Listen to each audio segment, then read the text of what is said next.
The Newton County Tourism Council was formed in 2003.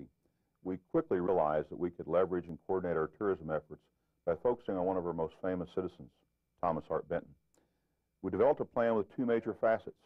First, the Thomas Hart Benton Festival, which held its inaugural event in 2006, and second, a program that creates murals and promotes the murals of Newton County in southwest Missouri. The annual Thomas Hart Benton Festival is an arts and educational symposium first. We bring in scholars from around the country, and in the first two festivals, we have focused on Mr. Benton, his life, and his work. In our second year, we directed our efforts at attracting students from this region and had over 500 attend the symposium. We want our young people to appreciate art and what it can teach us about our rich history. As a past educator, this is very rewarding to me. Aspects of the festival also include a mural art competition open to professional and amateur artists. The first place winner is guaranteed that their mural will be executed and maintained as part of the growing Murals of Newton County and Southwest Missouri program. Year one, the winning artist was Sherry Petty from Carthage, Missouri. Her mural, titled Heritage, focuses on the early life of Mr. Benton in Neosho. This is a traveling mural, which will be displayed continuously throughout the Ozarks. A further benefit of the festival has been the development of a mural arts program for students at Crowder College. This is becoming an area of specialized strength within their art degree program. In the first year, the Crowder College art program completed 2 murals for the city of Granby, based on entries from Dan McWilliams from Jasper, Missouri, and Sherry Petty from Carthage, Missouri. Year 2, the winning artist was C.J. Kendi of Elkins, Arkansas. This mural entry was specifically designed for the new George Washington Carver Education Center in Diamond, Missouri. The murals of Newton County and southwest Missouri start with over 20 great existing murals. In the Newton County Courthouse, local artist Billy Goforth Stewart has brightened the lives of all who pass through the courthouse with her historic murals. Stewart has also added her special touch to Monarch Springs. The Granby Mining Museum features 2 exterior murals from Dan McWilliams and Sherry Petty. Carthage, Missouri is another excellent spot for mural art. Artist Lowell Davis has his creation on display at the Jasper County Courthouse in Carthage. And at Carthage's Precious Moments Chapel, one experiences the unique styling of world-renowned artist Sam Butcher. These murals are an excellent strategy for tourism because they celebrate the renewed and growing interest in the arts in Newton County.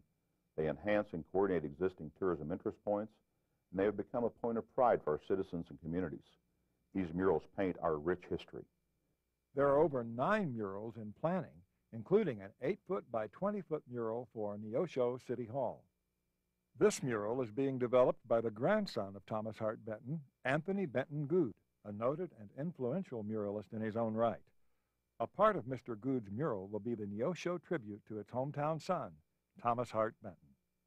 That day was very well documented, and the pieces of it that I really felt I could pull together was, one, the coloration with the color contrast between the train.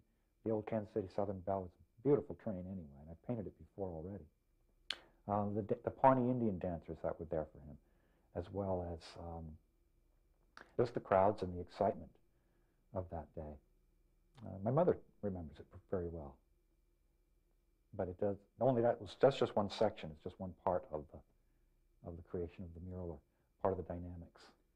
When asked about the influence of his famous grandfather, Good replied, I definitely take, besides of unconscious influences, just being in genes or whatever, which a lot of people see as, oh, that looks like, there's some Benton. We can see that in my paintings. That's not intentional. The intentional influences that I definitely admire from his work is a sense of composition and color. And doing murals, that's essential. I mean, that's the whole process right there. His mural style, he did many throughout his career. I think I couldn't pick a favorite of any of them. I love them all. I think they're absolutely wonderful. I think with my style, I probably use what I would call more of a single atmosphere. So all the characters, everything's happening within one single atmosphere, rather than breaking it down and having, different, time frames or different scenes, kind of almost, it could be one solid piece, but it's broken in panels. And Tom would use both. Some of his early murals, he actually broke the pieces, broke up the scenes with moldings. And so there was individual scenes here and there that were kind of brought all together. But in his later murals, like the one in the Truman Library mural, the Joplin mural, country music mural, those were all single atmospheric murals. I mean, all one dynamics happening within one atmosphere, with a great amount of motion and flow, just generated through the shape of the figures and the color contrasts that he used. And when I started murals, I think I was probably influenced more in that direction rather than doing the collage type murals where you have a variety of different images somehow pieced together. Thomas Hart Benton came from the Ozarks, and the culture of the Ozarks was a major influence on him. Now, in turn, Mr. Benton's legacy is influencing our culture. Thomas Hart Benton's understanding of the interconnectivity and social history came from his rural roots. Yet, Mr. Benton springboarded his career with training and ultimately international acclaim. As Mark Twain helped define American literature and Louis Armstrong helped define American music, Thomas Hart Benton helped define American art. Perhaps he learned the interconnectivity of life and his flowing designs while going down a river. But you know, you can pollute a river simply by cutting trees off the hills along it, starting erosion, turning a clear running river into a muddy one. To preserve a river, you have to preserve the land about it. It's all one piece. Well, the Buffalo, thank goodness, is still a clear-running river. Yep, and I hope we can persuade its people to keep it that way. Well, now let's go on down the river. Well, Ozarks Public Television would like to thank the following individuals and organizations that helped in the production of Thomas Hart Benton from the Ozarks and beyond.